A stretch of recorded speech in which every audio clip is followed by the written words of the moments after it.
بسم الله الرحمن الرحيم ولا تركنوا إلى الذين ظلموا فتمسكم النار وما لكم من دون الله من أولياء ثم لا تنصرون وأقم الصلاة طرفي النهار وزلفا من الليل إن الحسنات يذهبن السيئات ذلك ذكرى للذاكرين واصبر فإن الله لا يضيع أجر المحسنين ولولا كان من القرون من قبلكم أولو بقية ينهون عن الفساد في الأرض إلا قليلا ممن أنجينا منهم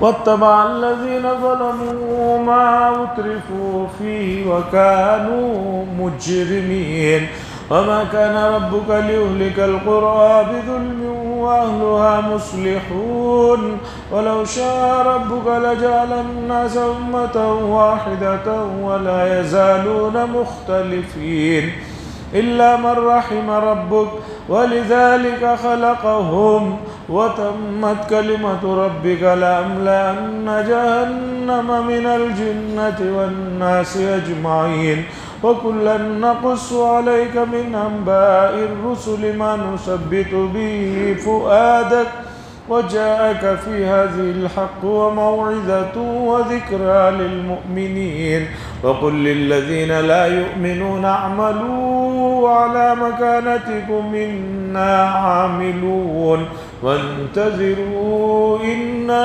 منتظرون ولله غيب السماوات والأرض وإليه يرجع الأمر كله فاعبده وتوكل عليه وما ربك بغافل عما تعملون۔ حضرات، سورہ ہود کی آخری آیتیں ہیں جو ابھی میں نے آپ کے سامنے پڑھ کر سنایا۔ سورہ ہود مکی صورت ہے اور اس صورت میں بے حساب انبیاء علیہ السلام کا تذکرہ ہے، اور یہ تذکرہ کیوں ہوا ہے اسے بھی اللہ تعالیٰ آگے بیان فرما رہے ہیں۔ ان واقعات کو سنانے کا مقصد کیا ہے اور کس مقصد سے سنایا جا رہا ہے، کیونکہ قرآن تو کوئی قصے کہانیوں کی کتاب ہے نہیں کہ ایک چھوٹے سے قصے کو پھیلایا جائے، بڑا کیا جائے، نہیں، بڑے بڑے واقعات کو اللہ نے بہت مختصر الفاظ میں اس کے اندر جو عبرتیں تھیں ان کو ذکر فرمایا ہے، اسے آگے اللہ بتا رہے ہیں۔ گزشتہ اتوار جو آیت آئی تھی اس کے بارے میں میں نے کہا کہ مفسرین نے حضور صلی اللہ علیہ وسلم کے حوالے سے یہ بات تفسیر میں لکھی ہے کہ یہ آیت بڑی اہم آیت ہے، جس میں اللہ نے نبی کریم صلی اللہ علیہ وسلم کو حکم دیا کہ آپ استقامت کے ساتھ جیسے آپ کو حکم دیا گیا ہے اسی کے مطابق زندگی گزاریں، اور احادیث نے بھی ہمیں بتایا اللہ کے یہاں جو عمل مسلسل کیا جاتا ہے اس کی بڑی اہمیت ہے، اس کی بڑا مقام ہے۔ ایک آدمی ایک دن خوشی میں اٹھا، پورے دن نفل نمازیں پڑھتا رہا، قرآن پڑھتا رہا اور نیک کام کرتا رہا، دوسرے دن پتہ چلا کہ بھئی فرض نماز وہی میں غائب ہے، جیسے کہ بہت سارے حضرات کرتے ہیں، بعض راتوں میں بہت اہتمام سے شدت سے جاگتے ہیں، نفلوں پہ نفلیں پڑھتے ہیں، جب فجر کا وقت قریب آتا ہے اس سے پہلے جو جا کر سوتے ہیں تو پھر ان کی فجر ہی رہ جاتی ہے۔ رمضان میں بہت سارے لوگ اس طرح کرتے ہیں، فجر کی نماز ہی غائب کر دیتے ہیں۔ بھئی ماہ مبارک میں فرض نماز کوئی ادا کرے جماعت کے ساتھ، یہ آدمی اس سے لاکھ درجے بہتر ہے جو رات بھر نفلیں پڑھ رہا ہے لیکن فجر جماعت سے نہیں پڑھ رہا۔ کام تسلسل کے ساتھ ہونا چاہیے، پابندی کے ساتھ ہونا چاہیے، عادت ہونی چاہیے۔ آپ ایک عادت بنا لیں کہ بھئی مجھے رات میں سوتے ہوئے کم از کم 10 منٹ یا 5 منٹ جو ہے سبحان اللہ الحمدللہ پڑھ کر سونا ہے۔ یہ پابندی سے کریں گے، اس کی بہت برکات اور اثرات آتے ہیں۔ حضرت تھانوی رحمۃ اللہ علیہ کا واقعہ ہے کہ انہوں نے ہر کام کے لیے وقت متعین کر رکھا تھا کہ یہ کام، یہ وقت میرا ملاقات کے لیے ہے، یہ گھر کے لیے ہے، یہ لکھنے کے لیے، اس میں ایک وقت حضرت نے قرآن مجید کا جو ترجمہ لکھ رہے تھے، تفسیر لکھ رہے تھے، بیان القرآن، اس کے لیے متعین کر رکھا تھا۔ ایک روز اتفاقاً حضرت کے استاد محترم حضرت مولانا یعقوب صاحب نانوتوی قدس سرہ تشریف لائے، تو حضرت جو ہے ان کی خدمت میں لگے رہے، حضرت کے استاد تھے، ان کی خدمت میں لگے رہے۔ لیکن جب وقت آیا بیان القرآن لکھنے کا تو حضرت تھانوی قدس سرہ نے اپنے استاد سے بہت ہی ادب و احترام سے کہا، حضرت میں معافی چاہتا ہوں، یہ وقت میں بیان القرآن لکھنے کے لیے مختص کر رکھا ہے، اگر آپ کی اجازت ہو تو اتنے وقت کے لیے میں جا کر کچھ لکھ لوں۔ استاد بہت خوش ہوئے اور کہا کہ مجھے بڑی خوشی ہوئی کہ جو تم نے معمول بنایا ہے اس معمول پر رہنا چاہیے، اور معمولات پر جسمانی طور پر ہو، روحانی طور پر ہو، جو لوگ پابندی کے قائل ہیں وہ بہت آگے بڑھتے ہیں۔ حضرت مفتی سعید احمد صاحب پالنپوری قدس سرہ، جو قریب میں جن کا انتقال ہوا، جنہوں نے ہدایت القرآن لکھی اور بھی بے شمار کتابیں لکھی، انہوں نے لکھا ہے اپنے واقعات میں کہ میرا معمول تھا روزانہ اتنے صفحے پڑھنے کا۔ اگر کسی دن میں اپنے وہ جہاں بیٹھ کر پڑھنے کی جگہ تھی وہاں سے گھر میں جلدی چلے جاتا تو میرے اہلیہ کہتے کہ آج آپ نے جتنا آپ کا پڑھنے کا معمول ہے اتنا نہیں پڑھا ہے، اس سے پہلے آ گئے۔ حضرت کہتے جی آ گیا ہوں۔ تو حضرت کے اہلیہ کہتے تھے کہ نہیں، آپ اپنے معمول کے مطابق جا کر پڑھیے، آپ ہی نے بتایا ہے۔ تو پھر حضرت نے لکھا میرے اہلیہ مجھے کہتی تھی تو میں جا کر اتنا پڑھ کر پھر جو ہے گھر میں داخل ہوتا تھا۔ حضرت نے لکھا کہ میں نے پابندی کے ساتھ شادی کے بعد میری اہلیہ کو تھوڑا تھوڑا کر کے حفظ کرانا شروع کیا۔ الحمدللہ اس تھوڑے تھوڑے کی برکت ہے کہ میری اہلیہ حافظ ہو گئی، اور اس کے ایک حافظ ہونے سے میرے گھرانے کی تمام بچیاں، میری بیٹیاں، بیٹیوں کی بیٹیاں، بیٹوں کے بیٹیاں، سب ان کے پاس انہوں نے قرآن مکمل کیا۔ تو پابندی ہونا چاہیے۔ صحت کا بھی یہی مسئلہ ہے، بعض لوگ خوشی میں اٹھتے ہیں تو ایک دن خوب واکنگ کر دیتے اور پتہ چلا تیسرے چوتھے دن غائب ہے، اس سے کچھ اثر نہیں ہوتا۔ امام غزالی نے لکھا ہے تسلسل سے جو کام ہوتا ہے اس میں بڑا فائدہ ہوتا ہے۔ تو اللہ نے فرمایا کہ استقامت پر قائم رہیے، اور جو آپ کے ساتھ ہیں وہ بھی استقامت پر رہیں گے، اور حد سے آگے نہ گزریں۔ کسی بھی معاملے میں حد سے آگے گزرنا نقصان دہ، ولا تطغوا، کسی بھی معاملے میں حد سے آگے گزرنا نقصان دہ۔ گھی اور شہد بہت اچھی چیز ہے، صحت کے لیے بہت اچھی چیز ہے، لیکن کیا اچھی چیز ہے کہہ کر آپ صبح پو لیٹر پی لیں، شام میں پو لیٹر پی لیں، تو آپ بتائیے کیا وہ چیز آپ کے لیے مفید ہوگی یا نقصان دہ ہوگی؟ اسی طرح آپ عبادات کے اور عبادات کے شوق میں آ کر معاملات سے دور ہو جائیں، یہ بھی جو ہے شریعت نہیں پسند کرتی۔ بعض لوگ کبھی ادھر بھٹک جاتے ہیں، کبھی ادھر بھٹک جاتے ہیں، دونوں چیزوں سے نہ۔ حضرت عمر بن خطاب رضی اللہ تعالیٰ عنہ کے پاس ایک خاتون آئی، آ کر انہوں نے اپنے شوہر کے بارے میں کہا کہ میرے شوہر بڑے عابد ہیں، رات بھر عبادت کرتے ہیں اور دن بھر روزہ رکھتے ہیں۔ یہ بات سنا کر چلے گئی تو حضرت عمر بن خطاب رضی اللہ تعالیٰ عنہ نے فرمایا یہ خاتون اپنے شوہر کی شکایت کر کے گئی۔ لوگوں نے کہا کیسے شکایت؟ اس لیے کہ وہ تو تعریف کر کے گئی ہے۔ حضرت عمر بن خطاب رضی اللہ تعالیٰ عنہ نے فرمایا تعریف نہیں، شکایت کر کے۔ ایک آدمی جب دن میں صبح سے شام تک روزہ رکھے گا، رات بھر عبادتیں کرے گا، تو بیوی کے حقوق کب ادا کرے گا؟ تو ان کو بلا کر حضرت عمر بن خطاب رضی اللہ تعالیٰ عنہ نے تنبیہ فرمائی کہ بھائی یہ جو تمہارا رویہ ہے یہ ایسا نہیں ہونا چاہیے۔ تو بہرحال حد سے آگے نہ گزرو۔ اس کے بعد آج کی جو آیت ہے جہاں سے میں نے پڑھا، یہ بڑی اہم آیت ہے۔ اللہ فرما رہے ہیں وَلَا تَرْكَنُوا إِلَى الَّذِينَ ظَلَمُوا فَتَمَسَّكُمُ النَّارُ، جن لوگوں نے ظلم کر رکھا ہے، راستے سے بھٹکے ہوئے ہیں، حد سے گزرے ہوئے ہیں، ان کی طرف آپ جو ہے میلان مت کیجئے، ان کی طرف محبت مت کیجئے، ان سے ہاتھ مت ملائیے۔ اگر آپ نے ان کی طرف اپنا جھکاؤ کو رکھا تو تمہیں آگ چھو لے گی۔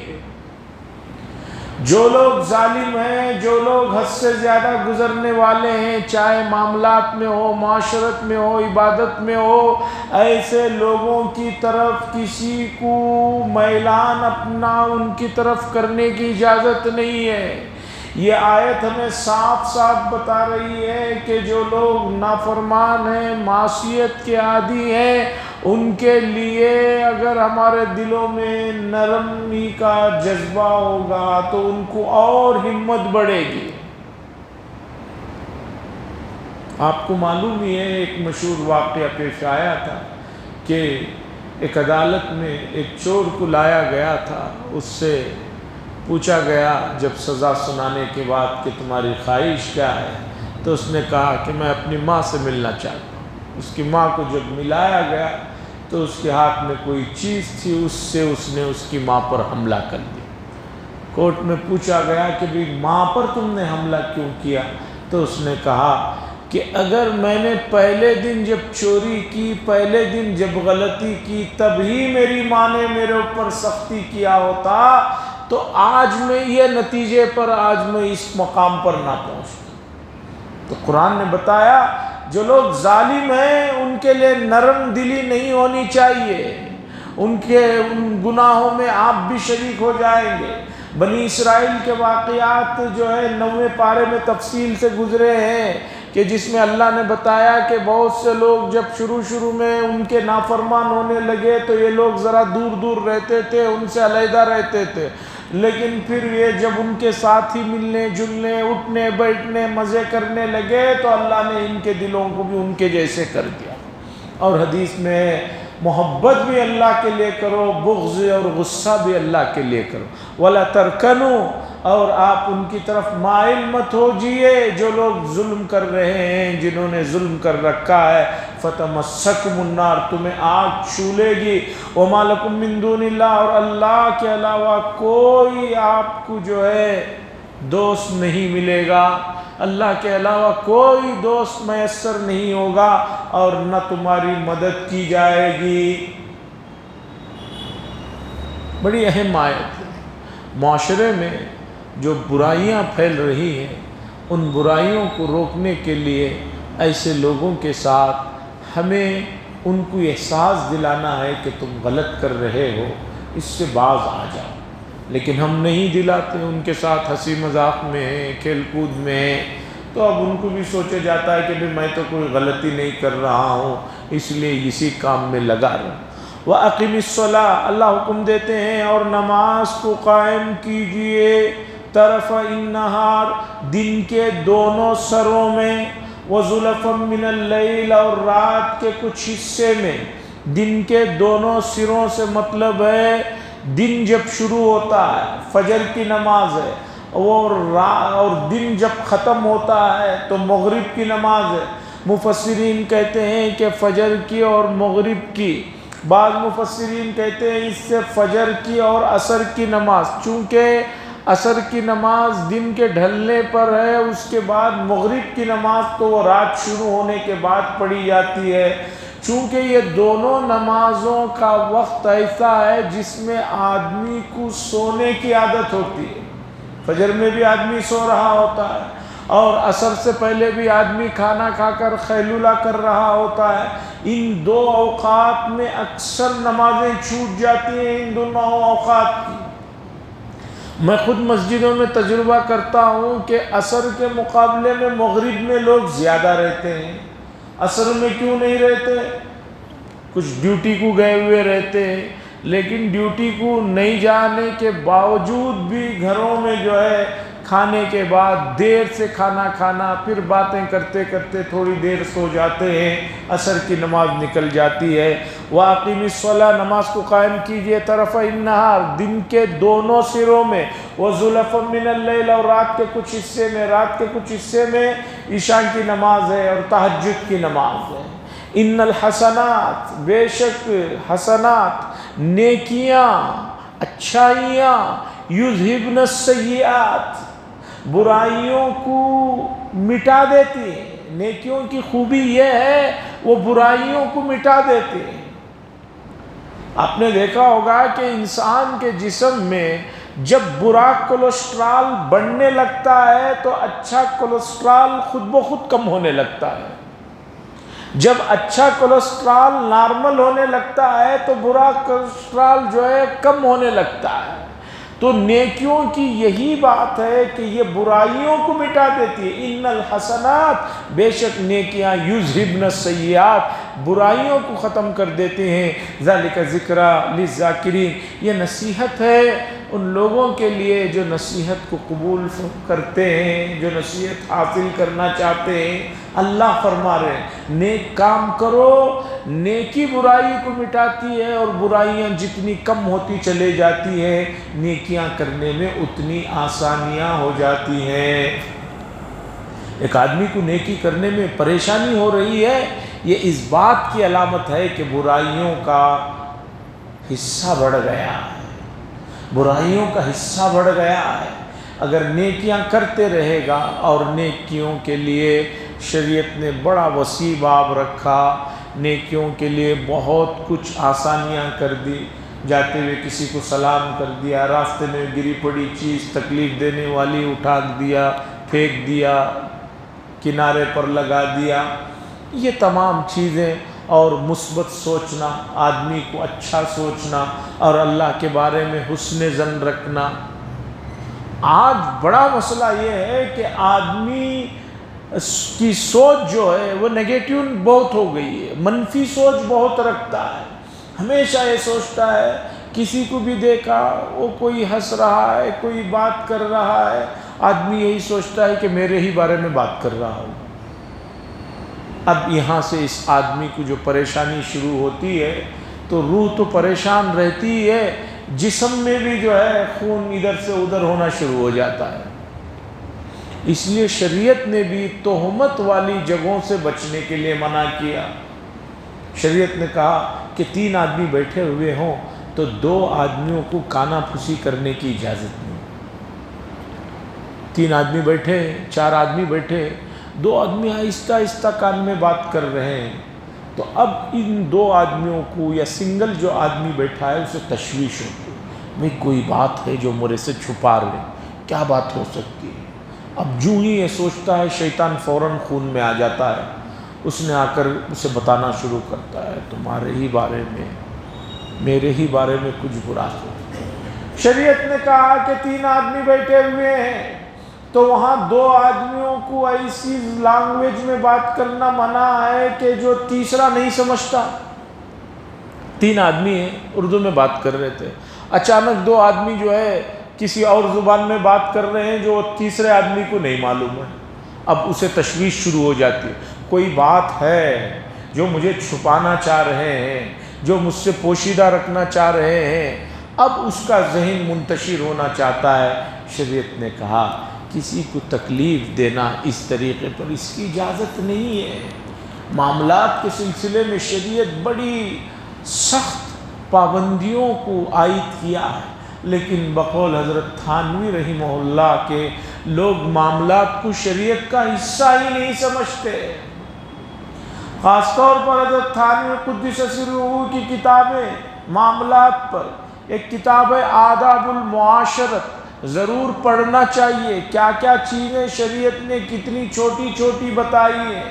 اور اسی طرح اصلاح المسلمین نام کی بھی ایک حضرت نے کتاب لکھی، اس میں حضرت نے معاملات کے سلسلے میں کتنی چیزوں کی طرف توجہ دلائی آپ اندازہ نہیں لگا سکتے۔ حضرت نے لکھا ہے کہ کسی کے گھر سے دوسرے گھر کو، جیسے رشتہ دار ہیں، دوست احباب ہیں، خوشی کے موقع پر کوئی چیز کھانے پینے کی آتی ہے، کسی نے لا کر برتن میں کھانا دیا. حضرت نے لکھا کہ معاملہ یہ ہے کہ ان برتنوں کو فوراً واپس کر دیا جائے. اگر واپس نہیں کیا فوراً بلکہ ان برتنوں کو گھر میں جو ہے اسے استعمال کر رہے ہیں تو یہ خیانت ہے، یہ گناہ ہے. دوسروں کے برتن آئے ہیں، کھانا لے لیا یا جو بھی چیز آئی تھی اسے لے کر واپس کر دینا ہے. لیکن اب آپ نے جو ہے انہی برتنوں میں جو ہے اپنے بھی دوسرے موقع پر گھر میں کوئی مہمان آ گیا اسی میں کھانا کھا رہے ہیں، کھلا رہے ہیں اور یہ سوچ رہے ہیں بھئی دینا تو ان کو 2-4 دن بعد ہے تو کیا مسئلہ ہے، کوئی بات نہیں، ہم استعمال کر سکتے ہیں. حضرت نے لکھا یہ بھی خیانت ہے، یہ بھی گناہ کی موجب ہے، اس لیے کہ ان کی اجازت کے بغیر یہ کام ہو رہا ہے. اور آپ کہیں کہ وہ مجھے اجازت دے رکھا ہے تو ایسی اجازت کا اعتبار نہیں ہے. جیسے ہوتا ہے نا بعض مرتبہ آپ نے دیکھا ہوگا نہیں انہوں نے معاف کر دیا. ایک آدمی مر گیا رہتا ہے، ہم نے بہت دیکھا ایسا، تو اب کا تو پتہ نہیں، اب اس کی بیوی زندہ ہے، ان صاحب نے اسے مہر تو دیا نہیں ہے اگرچہ بہت مالدار ہے. اب وہ بیوی پہلے ہی پریشانی میں رو رہی ہے، 4-5 عورتیں اسے پکڑ کر لاتی ہیں اور کہتی ہیں آؤ مہر معاف کر دو. ارے بھئی اب وہ معاف نہیں کرے گی تو کیا اسے اٹھا کر بٹھائے گی؟ اسے تو معاف ہی کرنا ہے. اور ایسی حالت میں جب گھر میں پورا مجمع ہے، سب لوگ جمے ہوئے ہیں، وہ کیا مانگ سکتی ہے؟ اس نے معاف کر دیا تب بھی شریعت کہتی ہے کہ وہ معافی کا کوئی اعتبار نہیں ہے. اس کے مال میں سے اس کا مہر ادا کرنا ہوگا، وہ قرض ہے، اس کے بعد میراث کی تقسیم ہوگی. ان الحسنات یذہبن السیئات، بے شک اچھائیاں برائیوں کو ختم کر دیتی ہیں، اور یہ نصیحت ہے نصیحت حاصل کرنے والوں کے لیے. وَاصْبِرْ، اللہ حکم دے رہے ہیں آپ صبر کیجئے، چونکہ مکے کے بڑے شدید دور میں یہ صورت نازل ہوئی ہے. مکے میں بڑے تکالیف رسول اللہ صلی اللہ علیہ وسلم کو دیے جا رہے تھے. اللہ نے فرمایا وَاصْبِرْ، صبر کیجئے، فَإِنَّ اللَّهَ لَا يُضِيعُ أَجْرَ الْمُحْسِنِينَ، بے شک اللہ تبارک و تعالی محسنین کے اجر کو، محسنین کے ثواب کو ضائع نہیں فرماتے. جو کچھ تم سختیاں ان لوگوں کی طرف سے آپ کو پہنچ رہی ہیں، آپ پریشان نہ ہو، ہم اس کا بھرپور بدلہ عطا فرمائیں. یہ ہمیشہ سب کے لیے یہ حکم ہے. صبر کیجئے، انشاءاللہ اللہ اس کا اجر ضرور عطا فرمائیں گے. اس لیے کہ صبر کرنے کے لیے قرآن مجید میں بے شمار جگہ پر ترغیبیں دی گئی ہیں اور اس کے بڑے فضائل بیان کیے گئے. اب سنیے، فلولا کان من القرون، بس ایسا کیوں نہیں ہوا گزرے ہوئے زمانوں میں جو قومیں گزری ہیں، قوم عاد ہے، سمود ہے اور دوسری نوح علیہ السلام کی قوم جو بربادیاں ہوئی. اللہ فرما رہے فلولا کان من القرون من قبلکم، بس ایسا کیوں نہیں ہوا گزرے ہوئے زمانوں میں کہ جو لوگ جن کے پاس کچھ بچی کچی عقل تھی. کچھ لوگ تو ایسے تھے ہر زمانے میں ان کے پاس تھوڑی بہت جو بچی کچی عقل تھی، اس کے ذریعے سے زمین میں فساد کرنے والوں کو وہ لوگ روکتے. اللہ کیا فرما رہے ہیں؟ جو قوم برباد ہوئی، ان بربادی میں جہاں وہ برباد ہونے والوں کا یہ ہے، وہیں ان لوگوں کی بھی ذمہ داری ہے جن کو اللہ نے تھوڑی بہت عقل دی تھی. انہوں نے کیوں زمین میں فساد مچانے والوں کو روکا نہیں؟ یہ آیت ہمارے لیے بھی حکم دے رہی ہے کہ ہم لوگوں کی یہ ذمہ داری ہے کہ ہم برائیوں سے روکتے رہیں اور اچھائیوں کا لوگوں کو حکم دیتے رہیں، اور یہ کام سب سے پہلے اپنے قریبی لوگوں سے شروع کریں. اس لیے کہ قرآن کوئی حکم بتاتا ہے، چاہے وہ زمانے گزشتہ کے لیے بتایا ہو، تو وہی حکم اس امت کے لیے بھی ہے. آج آدمی وہ سب سے بہترین کہلاتا ہے جو کبھی کسی کو کچھ نہیں کہتا. لوگ کہتے ہیں بہت اچھے آدمی، کبھی کچھ نہیں کہتے، ان کے سامنے کچھ بھی ہوتا رہے. شریعت میں پسندیدہ چیز میں دیکھتے رہتا ہوں. کبھی کسی مسجد میں نماز پڑھنے کا موقع ہوا، بعد میں پہنچے، ایک رکعت ہو رہی ہے، بچے ادھر سے ادھر بھاگ رہے ہیں، کود رہے ہیں، کچھ کر رہے ہیں. ایک آدمی اگر ان کو بچوں کو پیار سے کہ بیٹا نہیں ایک جگہ کھڑے ہو جاؤ، ایسا نہیں کرتے، مسجد ہے، اتنا بول دے گا تو اس کے آواز سے ہی وہ بچے کھڑے ہو جاتے، لیکن آدمی نہیں بولتا.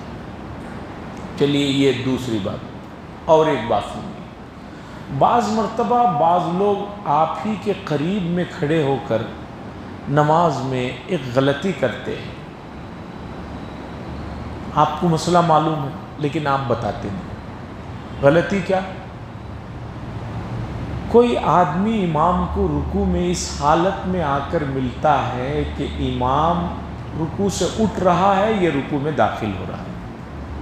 یعنی امام اور یہ دونوں رکوع میں اس طرح نہیں ملے. امام اٹھ رہے تھے، یہ داخل. اب یہ رکعت نہیں ملی اس آدمی. آپ نے یہ چیز محسوس کیا، آپ کے بازو ہی کھڑا ہوا ہے. اب وہ سلام پھرنے کے بعد وہ رکعت اٹھ کر نہیں پڑھتا ہے یا ایک رکعت کم پڑھتا ہے. آپ کی ذمہ داری ہے کہ آپ آہستہ سے بیٹھ کر، بھائی میں نے اس طرح کا مسئلہ سنا ہے، ایسی بات ہے. چونکہ آپ جب داخل ہوئے میں بھی اسی رکعت میں آ کر داخل ہوا، امام صاحب اٹھ چکے تھے، وہ رکعت نہیں ملی، آپ نماز لوٹا لیجیے. جو بھی اچھا طریقہ ہو سکتا ہے سمجھانے کا سمجھانا چاہیے. نہیں سمجھاتے، وہ اسی میں خوش ہے. حضرت حسین رضی اللہ تعالیٰ عنہ کا واقعہ، انہوں نے دیکھا کہ ایک بڑے عمر کے آدمی مسجد میں نماز پڑھ رہے تھے اور بہت ہی واضح غلطیاں کر رہے تھے. تو اب حضرت حسین رضی اللہ تعالیٰ عنہ نے سوچا کہ ان کو کیسے سمجھایا. اب اگر یہ کہوں کہ تم غلط پڑھ رہے تھے نماز تو عمر رسیدہ آدمی ہے، فوراً طیش میں آ جائیں. پہلے کہیں گے اچھا میں پہلے پیدا ہوا ہوں یا تم پہلے پیدا ہوئے ہو، مجھے سکھا رہے ہو. تو حضرت حسین رضی اللہ تعالیٰ عنہ کو یہ بھی معلوم تھا کہ وہ صاحب ان کو جانتے نہیں یہ کون ہے. تو حضرت حسین رضی اللہ تعالیٰ عنہ نے ان صاحب کو نماز کے بعد روکا اور کہا چچا جان میں نوجوان ہوں، آپ تو اسلام میں بہت قدیم ہیں، میں آپ کے سامنے ذرا نماز پڑھ کر دکھاتا ہوں، ذرا آپ دیکھ کر بتائیے کہ میری نماز صحیح ہے یا اس میں کوئی غلطی ہے. ان بڑے صاحب نے کہا ٹھیک ہے، کیونکہ بہت سارے لوگ جو ہے تو استاد بننے کا تو بہت شوق ہوتا ہے. تو حضرت حسین رضی اللہ تعالیٰ عنہ نے 2 رکعت نماز پڑھ کر صحیح رکوع سجدہ کر کے دکھایا. تو فوراً ان بڑے میاں کو احساس ہوا. انہوں نے ان کے سلام پھرنے کے بعد کہنے لگے میرے بھتیجے سچ بات تو یہ ہے کہ تمہاری نماز 100% صحیح ہے، میری ہی نماز مجھے صحیح نہیں آتی. اب تم نے جب نماز پڑھ کر مجھے دکھایا تو مجھے اندازہ ہوا کہ میں کہاں کہاں غلطیاں کرتا ہوں، اللہ تمہیں جزائے خیر دے. یہ کہہ کر ان کا شکریہ ادا کر کے بتانا یہ ہے فَلَوْلَا كَانَ مِنَ الْقُرُونِ، بس ایسا کیوں نہیں ہوا کہ گزرے ہوئے لوگوں میں جن لوگوں کے پاس کچھ بچی کچی عقل والے لوگ تھے انہوں نے ان لوگوں کو کیوں نہیں روکا زمین میں فساد پھیلانے سے. اگر آپ نے کسی کو برائی کرنے سے نہیں روکا تو وہ برائی صرف اس تک محدود نہیں رہے گی، اس کا وبال، اس کی مصیبت، اس کی آفت لوٹ کر آپ کے پاس بھی آ جائے گی. اور یہی ہو رہا ہے، یہی ہو رہا ہے. آدمی اپنے آپ کو اچھا بننے کے لیے کبھی کسی کو راستے سے آ رہے ہیں، کسی کو چلو بھی نماز کے لیے، کچھ اودھم مچائے ہوئے ہیں بچے، نہیں ایسا نہیں کرتے بیٹا، کچھ نہیں کہتے، یہ صحیح نہیں ہے.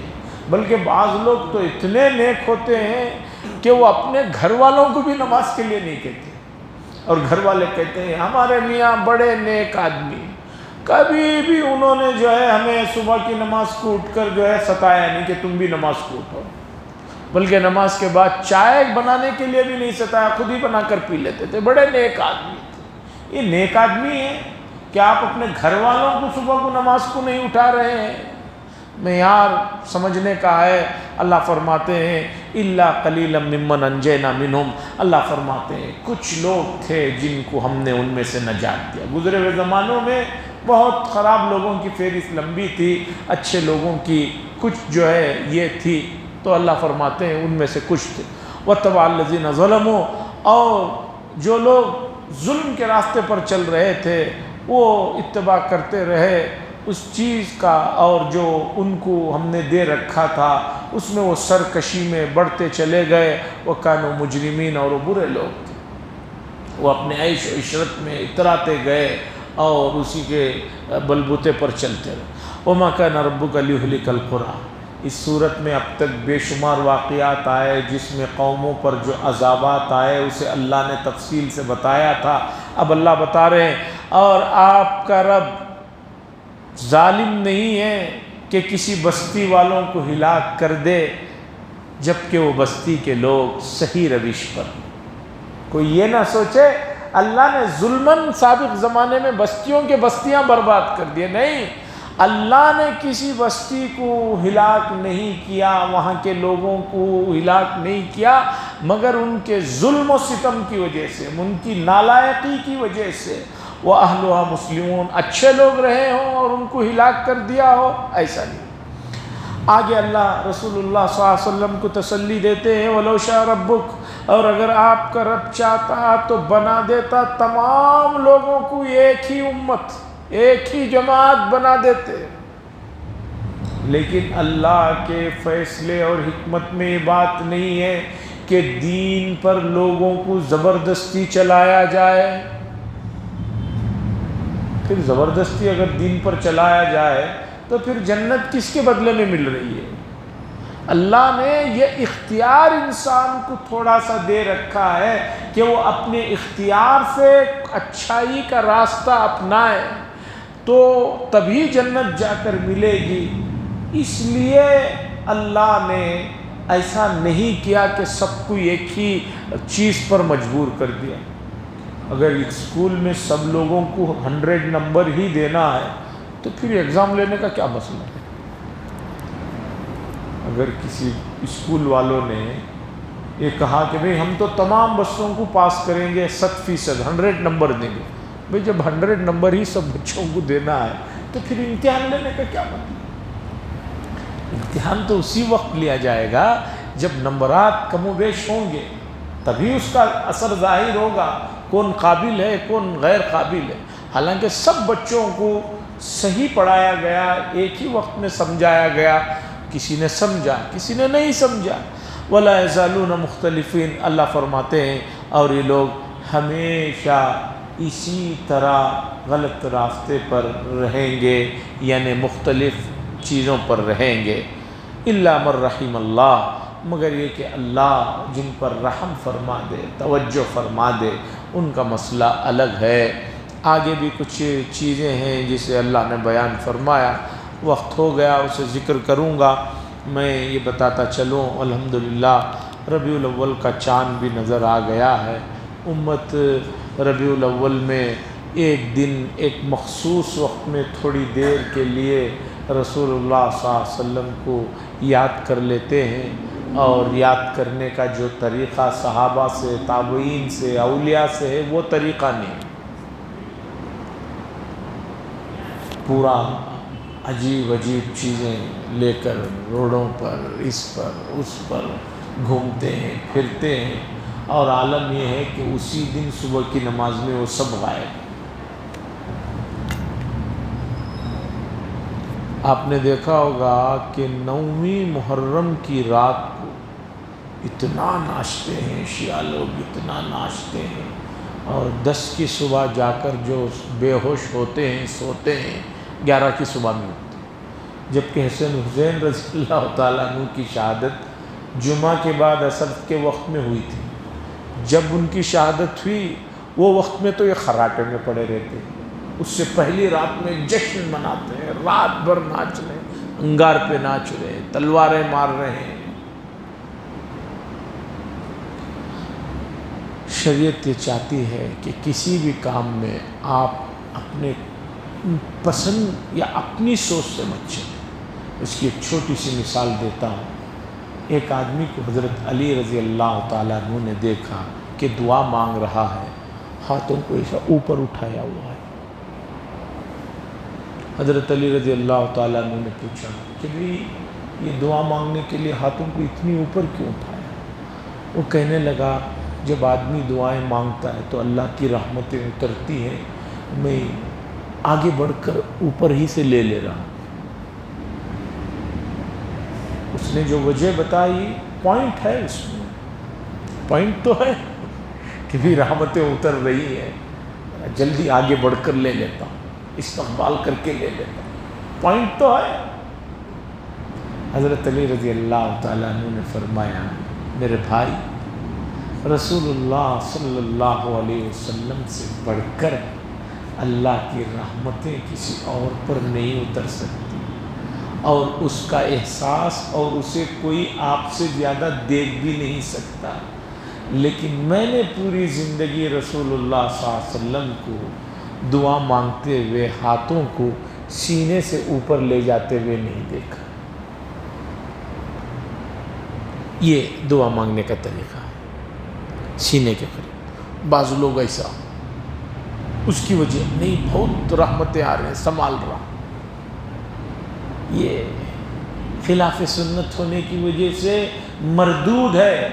یہ جو ہاتھیں پھیلا کر مانگ رہے ہیں منع ہے۔ دونوں ہاتھوں کو لگائیے، کھلے رکھیے اپنی نارمل حالت میں، اور سینے کے قریب رکھیے۔ میں تو بہت سے نکاحوں کے موقع پر، دوسرے موقعوں پر دیکھتا ہوں بعض لوگ یہ نیچے ہاتھ تک 2 منٹ اوپر اٹھا کر، جتنی دور حضور صلی اللہ علیہ وسلم نے ہاتھ رکھا ہے دعا مانگنے کے لیے تیار نہیں، اور بتاؤ تو دلیلیں دیتے ہیں۔ ہر آدمی سمجھتا ہے کہ وہی سب سے بڑا ذہین ہے، حالانکہ وہ خود بیٹھ کر سوچ لے کہ وہ خود 20 سال پہلے کی اپنے واقعات کو یاد کرے گا تو اسے پتہ چلے گا کہ 20 سال پہلے میں کتنا پاگل تھا۔ لیکن مسئلہ یہ ہے نا کہ پاگل کو کبھی احساس نہیں ہوتا کہ میں پاگل ہوں۔ جس پاگل خانے میں بھی آپ جائیے، بعض لوگ بہت اچھے ہوتے ہیں۔ حضرت قاری طیب صاحب کا مشہور واقعہ ہے کہ حضرت آگرہ میں کہیں گئے ہوئے تھے، لوگوں نے کہا حضرت یہاں ایک بہت بڑا پاگل خانہ بھی ہے، اسے بھی دیکھ لیں آپ۔ حضرت نے کہا ضرور دیکھیں گے، اس لیے کہ عقل کتنی بڑی نعمت ہے، یہ تو وہیں جا کر سمجھ میں آتا۔ تو وہاں گئے تو بہت سے پاگلوں کو دیکھا، کچھ کر رہے تھے۔ حضرت نے ایک آدمی کو دیکھا بالکل صحیح حلیے میں، اسلامی انداز میں، ٹوپی ووپی ڈالے ہوئے سب بیٹھے ہوئے تھے۔ حضرت نے کہا کہ بھئی ان کو کیا مسئلہ ہے؟ لوگوں نے کہا ان کا بھی دماغ کم ہے۔ حضرت نے کہا میں ان سے بات کرنا چاہوں۔ کہا بات کریے۔ اب حضرت گئے، بیٹھے، اس آدمی سے تقریباً 1 گھنٹہ گفتگو کی۔ وہ آدمی ہر چیز صحیح بتاتا رہا، یہ کرتا رہا، اور علم والا بھی تھا، علم کے بھی چیزوں پر بحث و مباحثے کرتا رہا۔ حضرت بہت پریشان ہو گئے کہ بھئی اسے تو کوئی مسئلہ ہی نہیں ہے، آدمی تو 2-4 منٹ میں اپنی کوئی حرکت کر دیتا ہے، یہ تو 1 گھنٹے سے گفتگو کر رہا ہے، کچھ نہیں۔